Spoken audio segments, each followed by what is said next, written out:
மரணம் மனித வாழ்க்கையில் மிகப்பெரிய ஒரு மர்மம்னா இந்த மரணத்தை சொல்லலாம். இந்த மரணம் ஒரு மனிதனுக்கு எப்போ வரும், எப்படி வருங்கிறது யாருக்குமே தெரியாது. இந்த நொடியில் நம்ம கூட பயணிக்கிற ஒரு மனிதன் அடுத்த நொடி இல்லாமல் போகிறதே மிகப்பெரிய மர்மம் தான். இந்த மரணத்தை யாராலையுமே கணிக்க முடியாது அப்படிங்கிறது எல்லாராலையும் ஏற்றுக்கொள்ளப்பட்ட ஒரு விஷயம். ஆனால் சிலருக்கு மட்டும் அவங்களுடைய மரணம் கனவுகள் மூலியமா அவங்களுக்கு வந்திருக்கு. அதாவது அவங்க இறக்க போகிறத அவங்களே கனவுகள் மூலம் நேரடியாக பார்த்துருக்காங்க. சிலர் அதை தங்களுடைய நுள் உணர்வுகள் மூலம் உணர்ந்திருக்காங்க. இவங்கெல்லாம் ஒரு சாமானிய மனிதர்களாக இருந்திருந்தா இதை 10ஓடு 11 எல்லாருமே கடந்து போயிருப்பாங்க. இந்த மனிதர்கள் எல்லாமே இந்த உலகத்துடைய மிகவும் சக்தி வாய்ந்த ஒரு மனிதர்களாக இருந்திருக்காங்க. அதன்படி Mahatma Gandhi, Abraham Lincoln, Julius Caesar, John Lennon, Martin Luther King, இவங்க எல்லாருமே அவங்க இறக்கிறதுக்கு கொஞ்ச நாளைக்கு முன்னாடி அவங்களுக்கு சில கனவுகள் வந்திருக்கு. அந்த கனவுகள் என்னவா இருந்தது அப்படின்னு பார்த்தீங்கன்னா, இவங்க இறக்க போகிற தருணத்தை அவங்களுக்கு காமிச்சிருக்கு. அவங்களுடைய மரணத்தை அவங்க கனவுகள் மூலியமாக பார்த்துட்டு அதை தனக்கு தெரிந்தவர்கள்ட்டையும் இதை ஷேர் பண்ணியிருக்காங்க. அப்படி அவங்க என்ன கனவு கண்டாங்க, அது அவங்க வாழ்க்கையில் நடந்ததா அப்படிங்கிறது தான் இந்த வீடியோவில் நான் உங்களுக்கு சொல்ல போகிறேன். நீங்கள் பார்த்துக்கிட்டு இருக்குது சசி வேர்ல்ட். நீங்கள் இன்னும் நம்ம சேனலை சப்ஸ்கிரைப் பண்ணலன்னா சப்ஸ்கிரைப் பண்ணிடுங்க. இப்போ வாங்க நம்ம வீடியோக்குள்ளே போகலாம்.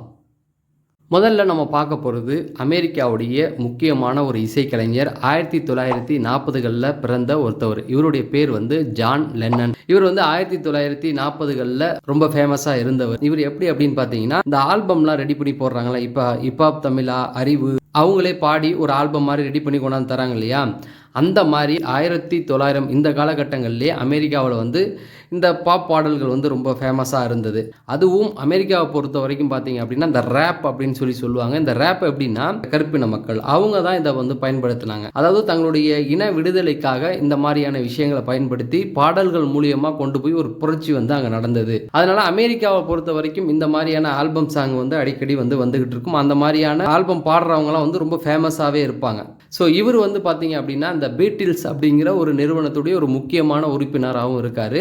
இந்த ஆல்பம்லாம் ரொம்ப பெரிய அளவில் ரீச் ஆகுது. நான் ஒரு ஆல்பம் மட்டும் கேட்டிருக்கேன், இமேஜின் அப்படிங்கிற ஒரு ஆல்பம் மட்டும் கேட்டிருக்கேன். 1940 அவர் அந்த பாடல்களை உருவாக்கி இருக்காரு. இப்போ ஒரு சமீபத்தில் ஒரு 2-3 வருடத்துக்கு முன்னாடி அதை யூடியூப்ல அப்லோட் பண்றாங்க. அந்த ஆல்பம் பார்த்தீங்கன்னா 300 மில்லியன் கடந்து வியூஸ் போயிருக்கு. அப்படின்னா எந்த அளவுக்கு அவருடைய பாடல்கள் ஒரு தாக்கத்தை ஏற்படுத்தி இருக்கு. இந்த அமைதி, போராட்டம், நம்பிக்கை, இந்த மாதிரியான விஷயங்களை மையமாக கொண்டு தான் அவருடைய பாடல்கள் இருக்கும் அப்படிங்கிறாங்க. இவர் 1980 டிசம்பர் 8ஆம் தேதி தன்னுடைய அபார்ட்மெண்ட்டுக்கு கீழே தன்னுடைய ரசிகராலேயே துப்பாக்கியால சுட்டு இவர் கொலை செய்யப்படுறாரு. அதுக்கப்புறம் என்ன ஆகுது அப்படின்னா, ஒருத்தர் இறந்தா அவரை பத்தி நிறைய விஷயங்கள் பேசப்படுவோம் இல்லையா. அதுவும் ஒரு புகழ்பெற்ற ஒரு மனிதன் இறந்துட்டான் அப்படின்னா அவரை பத்தி நிறைய விஷயங்கள் பேசுவாங்க. அப்படி பேசும்பொழுது இவருடைய அந்த கடைசி காலங்களில் இவர் மெட்டமைத்த அந்த பாடல்கள்ல அந்த துப்பாக்கி சுடுதல் பத்தின வரிகள் நிறையவே வந்திருக்கு. நீ என்ன துப்பாக்கியால சுட்டாலும் நான் இதை பண்ணுவேன், நீ என்ன துப்பாக்கியால சுடுறதா இருந்தா சுட்டுக்கோ, இப்படிங்கிற மாதிரியான வார்த்தைகளை நிறைய பயன்படுத்தி இருக்காரு. அதுக்கு அப்புறம் இவர் இறக்கிறதுக்கு கொஞ்ச நாளைக்கு முன்னாடி இவருக்கு ஒரு கனவு வந்திருக்கு. என்ன கனவு அப்படின்னு பார்த்தீங்கன்னா, இவருடைய வீட்டு வாசல்ல ஒருத்தர் துப்பாக்கியோடு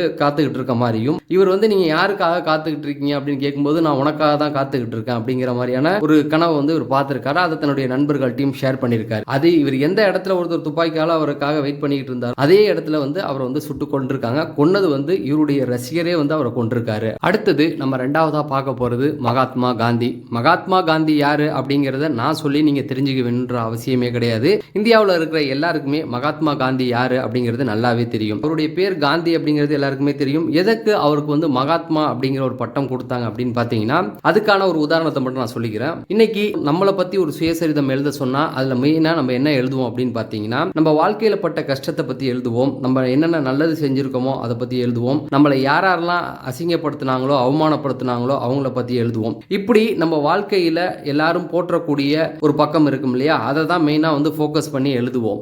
ஆனால் நம்ம செய்த தவறுகளையும் நம்ம இன்னொருத்தவங்களுக்கு செய்த அநியாயங்களை பற்றி எழுதவே மாட்டோம். இது எல்லாத்தையும் தாண்டி நம்ம லைஃப்லேயும் ஒரு சீக்ரெட்ஸ் இருக்கும். அந்த சீக்ரெட்ஸ் எல்லாம் ரிவீல் பண்ணவே மாட்டோம், அதுக்குள்ளே நம்ம போகக்கூட மாட்டோம். ஆனால் மகாத்மா காந்தி தன்னுடைய சுயசரிதத்தை பொறுத்த வரைக்கும் எல்லாத்தையுமே ஓப்பனாக எழுதிட்டார். அதாவது தான் செய்த நல்லதையும் எழுதியிருக்காரு, கெட்டதையும் எழுதியிருக்காரு. தனக்குள்ள வச்சிக்க வேண்டிய ஒரு ரகசியம்னு இருக்கும், அதையும் ஓப்பனாகவே எழுதிட்டாரு. ஒரு புகழின் உச்சத்தில் இருக்கும்பொழுது தன்னுடைய சுயசரிதத்தில் தான் செய்த தவறுகளையும் தான் மறைக்க வேண்டிய சில பக்கங்களையும் ஓப்பனாக எழுதிட்டாரு. அதனால தான் அவரை மகாத்மா காந்தி அப்படின்னு சொல்லி நம்ம அழைக்கிறோம். சரி, மகாத்மா காந்தி 1948 ஜனவரி 30ஆம் தேதி கோட்சேவால் சுட்டு கொல்லப்படுறாரு. ஆனால் இவர் இறக்கிறதுக்கு கொஞ்ச நாளைக்கு முன்னாடி இவருடைய கனவுலையும் தன்னோட மரணத்தை பற்றின ஒரு செய்தி வந்திருக்கு. என்ன அப்படின்னு பார்த்தீங்கன்னா, ஒரு மனிதர் அவரை நோக்கி வராரு. அவர் வரும்போது அவர் கையில் துப்பாக்கி இருக்குது, அவருடைய கண்ணில் ஒரு வெறி இருக்குது. ஆனால் மகாத்மா காந்தி அமைதியான புன்னையோட ஒரு இடத்துல நின்றுக்கிட்டு இருக்காரு. இதுதான் அவருடைய கனவுல பார்த்துருக்காரு. ஆனால் இதை பார்த்ததுக்கு அப்புறமேட்டுக்கு தன்னுடைய நண்பர்கள்ட்டலாம் சொல்லியிருக்காரு, யாரோ ஒருவர் என்னை துப்பாக்கியை எடுத்துகிட்டு வெறித்தனமாக, அவருடைய கண்ணில் ஒரு வெறி இருக்குது, என்னை நோக்கி துப்பாக்கி எடுத்துகிட்டு வர மாதிரி ஒரு கனவை நான் பார்த்தேன் அப்படிங்கிற மாதிரி சொல்கிறாரு. அதுக்கப்புறமேட்டுக்கு 1948 ஜனவரி 30 அவர் என்ன கனவு கண்டாரோ அதுவே நடந்திருக்கு அப்படிங்கிறது தான். அடுத்து நம்ம மூணாவதாக பார்க்க போகிறது அமெரிக்காவுடைய 16வது பிரசிடெண்டாக இருந்த அப்ரஹாம் லிங்கன். இவரை பற்றி தான் நம்ம பார்க்க போகிறோம். 1865 ஏப்ரல் 14 வாஷிங்டனில் உள்ள ஃபோர்டு அப்படிங்கிற ஒரு தேட்டர் நாடகம் பார்க்க போயிருக்காரு. அப்படி போகும்போது ஜான் விக்கல்ஸ் பூத் அப்படிங்கிறவரால் சுட்டு கொல்லப்படுறாரு. இவருடைய கதையும் நிறைய பேருக்கு தெரிஞ்சிருக்கும். ஒரு நாள் இவருக்கு ஒரு கனவு வருது. என்ன கனவு அப்படின்னு பார்த்தீங்கன்னா, ஒயிட் ஹவுஸை பார்க்குறாரு. அந்த ஒயிட் ஹவுஸ்க்குள்ள ஒரு ரூம்குள்ள எல்லாரும் உட்காந்து அழுதுகிட்டு இருக்காங்க. இந்த கதவை திறந்துட்டு அவர் உள்ள போறாரு. உள்ள போனோன்னு ஏன் எல்லாம் அழுதுகிட்டு இருக்கீங்க அப்படின்னு சொல்லி கேட்கும்போது, அமெரிக்காவுடைய பிரசிடென்ட் இறந்துட்டாரு அப்படிங்கிற மாதிரி சொல்றாங்க. இவர் யார் அது இறந்துட்டாரு அப்படின்னு சொன்ன உடனே அவர் எட்டி பார்க்குறாரு. அவருடைய சவம் அங்கே இருக்குது. அதை பார்த்த உடனே அது நானாச்சே அப்படின்னு அவர் நினைக்கும் போதே அவருக்கு முழிப்பு வந்துடுது. வேர்த்து ஏஞ்சிறாரு. அதுக்கப்புறம் இதை தன்னுடைய நண்பர்கள், தெரிஞ்சவங்க, இந்த மாதிரி நிறைய பேர்கிட்ட சொல்லியிருக்காரு. இவர் சொல்லி முடிச்சது கொஞ்ச நாளைக்கு அப்புறம் இவர் கனவுல பார்த்த மாதிரியே அவருக்கு நடந்துருது. அவரை துப்பாக்கியால சுட்டு கொண்டுடுறாங்க. அப்ரஹாம் லிங்கனும் தன்னுடைய மரணத்தை கனவின் மூலம் பார்த்துருக்காரு. அடுத்து நம்ம பார்க்க போகிறது ஜூலியஸ் சீசர். ஜூலியஸ் சீசர் உலக அளவில் ஃபேமஸான ஒரு மனிதர். எல்லாருக்கும் இவருடைய வரலாறு கண்டிப்பாகவே தெரிஞ்சிருக்கும். இவரும் இறக்க போகிறத பற்றி ஒரு கனவு வந்திருக்கு. ஆனால் அது நேரடியாக இவருக்கு வரல, அவருடைய மனைவிக்கு வந்திருக்கு. அது மட்டும் இல்லாமல் இன்னொரு எச்சரிக்கை செய்தியும் இவருக்கு வந்திருக்கு. அது ரெண்டுத்தையும் தான் இப்போ நான் உங்களுக்கு சொல்ல போகிறேன். ஜூலியஸ் சீசருடைய மனைவி கல்பர்னியா அப்படிங்கிறவங்க, அவங்களுக்கு ஜூலியஸ் சீசர் இறக்கிறதுக்கு முதல் நாள் ஒரு கனவு வருது. அந்த கனவுல என்ன அப்படின்னா, இவர் ஒரு இடத்துல அந்த செனட் சபையில் இருக்காரு. அங்கே நிறைய பேர் இவர் கத்தியால் குத்தி கொள்றாங்க அப்படிங்கிற மாதிரி இவங்க கனவு காண்றாங்க. இந்த கனவை பார்த்துட்டு அவங்க என்ன சொல்றாங்கன்னா, நீ செனட்டுக்கு போக வேண்டாம், போனால் அவங்களை கொன்றுவாங்க, அந்த மாதிரி தான் நான் கனவு கண்டேன் அப்படிங்கிற மாதிரி சொல்றாங்க. அவருடைய மனைவிக்கு அந்த சொல்லுக்கு ரொம்ப முக்கியத்துவம் கொடுக்குறாரு. உனக்கு இப்படி ஒரு கனவு வந்திருக்கு அப்படின்னா நான் கண்டிப்பாக போகலை அப்படின்னு சொல்லி அந்த இடத்துக்கு செனட் சபைக்கு போகாமலே இருக்காரு. அவருடைய நண்பராக இருக்கிற புரூட்டஸ் மற்றும் நிறைய பேர் அவரை கொல்றதுக்கு திட்டமிட்டிருக்காங்க. அவங்களில் டிசிசியஸ் அப்படிங்கிற ஒருத்தவனும் இருந்திருக்கான். அவன் என்ன சொல்கிறான்னா, உடைய மனைவியுடைய கனவு ஒரு வெறும் பயத்தை குறிக்கிறது தான், அது தவறான ஒரு நம்பிக்கை, இதை நீங்கள் பெருசாக எடுத்துக்க வேண்டாம், வாங்க நம்ம போகலாம் அப்படின்னு சொல்லி தான் கூட்டு போகிறான். அப்படி கூட்டு போனதுக்கப்புறம் தான் அவரை அங்கே கத்தியால் குத்தி கொள்கிறாங்க. அதுக்கப்புறமேட்டுக்கு இன்னொரு விஷயமும் நடக்குது. அதாவது ரொம்ப வருடத்துக்கு அப்புறம் இந்த ஜோதிடம் நம்ம இதில் பார்க்குற மாதிரி அவங்க இதில் பார்க்குற ஒரு பழக்கமும் இருந்திருக்கு. அந்த மாதிரி உள்ள ஒரு மதகுரு என்ன சொல்லியிருக்காங்கன்னா, இந்த மார்ச் 15 அந்த டேட் நீங்கள் ரொம்ப கவனமாக இருக்கணும், எச்சரிக்கையாக இருக்கணும் அப்படிங்கிற மாதிரி சொல்லியிருக்காங்க. அதை அவர் பெருசாகவே எடுத்துக்கல. என்ன ஆச்சு அப்படின்னு பார்த்தீங்கன்னா, மார்ச் 15 கிபி 44 ரோம்ல இருக்கிற செனட் சபையில தான் 23 முறை கத்தியால குத்தி அவரை கொல்றாங்க. அடுத்தது நம்ம கடைசியா பார்க்க போறது மார்ட்டின் லூதர் கிங் ஜூனியர். அது என்ன மார்ட்டின் லூதர் கிங் ஜூனியர் அப்படின்னு கேட்டீங்கன்னா, இவருடைய பேர் மார்ட்டின் லூதர் கிங் கிடையாது. இவங்க அப்பா தான் அவருக்கு இந்த பேரை வச்சிருக்காரு. எப்படி வச்சாருன்னா, அவருக்கும் மார்ட்டின் லூதர் கிங்னு பேர் வச்சுக்கிட்டாரு, தன் பையனுக்கும் மார்ட்டின் லூதர் கிங் அப்படின்ற பேரும் வச்சுக்கிட்டாரு. ஜெர்மனியில மார்ட்டின் லூதர் கிங் அப்படின்னு ஒருத்தர் இருக்காரு. அவருடைய கொள்கைகளால ஈர்க்கப்படுறாங்க. அதனால அவங்க அப்பா தன்னுடைய பேரை மார்ட்டின் லூதர் கிங்னு வச்சுக்கிட்டு தன் பையனுக்கும் மார்ட்டின் லூதர் கிங்னு வைக்கிறாரு. ஒரே வீட்டில் 2 மார்ட்டின் லூதர் கிங் இருந்தா அது பிரச்சனை தானே ஆகும். அதனால இவருக்கு பின்னால ஜூனியர் அப்படின்னு வந்துருச்சு. மார்ட்டின் லூதர் கிங்கை பத்தி நிறைய பேருக்கு தெரியும். தெரியாதவங்களுக்காக ஒரு சில வார்த்தைகள் மட்டும் சொல்லிடுறேன். அமெரிக்காவுடைய காந்தி அப்படின்னு சொல்லி அழைக்கப்படுறார். ஆப்பிரிக்கா அமெரிக்கா மக்கள் இருக்காங்களா, கருப்பின மக்கள், அவங்களுடைய உரிமைக்காக போராடின ஒரு பாஸ்டர் தான் இவரு. பாஸ்டரா தன்னுடைய வாழ்க்கையை ஆரம்பிச்சு அதுக்கப்புறமேட்டுக்கு பல சொற்பொழிகள் இவர் நடத்தியிருக்காரு. அகிம்சை வழியில நடத்தியிருக்காரு. இவரை சார்ந்த கருப்பின மக்கள் போராட்டத்தை வன்முறையில் தொடங்கலாம் அப்படின்னு சொல்லும்போது, வன்முறைக்கு தீர்வு வன்முறை அல்ல, வெறுப்புக்கு தீர்வு வெறுப்பு கிடையாது, அன்பு தான் அப்படின்னு சொல்லி, உங்ககிட்ட இருக்கிற கத்தி துப்பாக்கியை போட்டுட்டு அமைதியான வழியில் போராடுவாங்க அப்படின்னு சொல்லி கூப்பிட்டு போராடினவர் தான் இந்த மார்ட்டின் லூதர் கிங் ஜூனியர். இவருக்கு ஒரு உள்ளுணர்வு வந்திருக்கு. அந்த உள்ளுணர்வு எப்படி அப்படின்னு பார்த்தீங்கன்னா, 1968 ஏப்ரல் 3 இவர் பேசின ஒரு பொதுக்கூட்டத்தில் அது அவர் அறியாமையே ஒரு வார்த்தையாக வந்திருக்கு.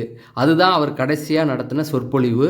அதை என்ன பேசியிருக்காரு அப்படின்னு பார்த்தீங்கன்னா, எனக்கு என்னுடைய முடிவு தெரிஞ்சிருச்சு, இதுதான் நடக்க போகுது, அதை பற்றி நான் கவலைப்படலை, அந்த கடினமான நாட்களை நான் எதிர்கொள்ள தயாராக இருக்கிறேன், உங்களுக்கு சுதந்திரம் கிடைச்சிரும், அந்த சுதந்திரத்தை நீங்கள் பார்ப்பீங்க, ஆனால் அதை பார்க்குறதுக்கு நான் உங்கள் கூட இருக்க மாட்டேன் அப்படிங்கிற மாதிரிலாம் அவர் பேசியிருக்கார். ஏப்ரல் 3 இதை பற்றி பேசியிருக்காரு 1968. ஆனால் ஏப்ரல் 4ஆம் தேதி ஒரு பொதுக்கூட்டத்துக்கு அவர் பேசுகிறதுக்காக போகணும். அப்போ ஒரு ஹோட்டலில் ரூம் எடுத்து தங்கியிருக்காரு. அப்போ வெள்ளை நிறத்தை சார்ந்த ஒரு நிறவெறியர் என்ன பண்ணியிருக்காரு அப்படின்னா, அவரை வந்து துப்பாக்கியால் சுட்டு கொண்டிருக்காரு.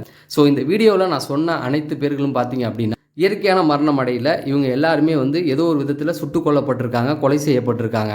ஆனால் அவங்க சாவறதுக்கு கொஞ்ச நாளுக்கு முன்னாடி பார்த்தீங்கன்னா இவங்களுடைய மரணத்தை அவங்களுடைய கனவுகள் மூலியமாக முன்னாடியே தெரிஞ்சிருக்காங்க. ஸோ இந்த கதைகள் எல்லாமே உலக அளவில் ரொம்ப பிரசித்தி பெற்ற ஒரு கதைகள். நான் முதல்ல சொன்ன மாதிரி மரணம் அப்படிங்கிறது ஒரு மர்மமான விஷயம். அது எப்போ வரும் எப்படி வரும்னு யாருக்குமே தெரியாது. ஆனால் சிலருக்கு மட்டும் அந்த மரணம் கனவுகள் மூலியமாக அவங்களுக்கு முன்பே வந்திருக்கு. அது மர்மமா இல்லை சில உள்ளுணர்வா அப்படிங்கிறது எனக்கு தெரியல. உங்களுக்கு இதே போல் ஏதாவது கனவுகள் வந்திருக்கா? நீங்கள் கனவாக கண்ட ஒரு விஷயம் உங்கள் வாழ்வில் ஏதாவது பளிச்சிருக்கா? அந்த சுவாரஸ்யமான விஷயத்தை கமெண்ட் செக்ஷனில் தெரியப்படுத்துங்க. நீங்கள் இந்த வீடியோவை லைக் பண்ணால் இன்னும் நிறைய பேருக்கு இந்த வீடியோ சஜஷன் ஆகும். அதனால் ஒரு லைக் கொடுங்க. நீங்கள் இன்னும் சப்ஸ்கிரைப் பண்ணலாம் நம்ம சேனலை சப்ஸ்கிரைப் பண்ணுங்கள். நம்ம அடுத்த வீடியோவில் சந்திப்போம். நன்றி, வணக்கம்.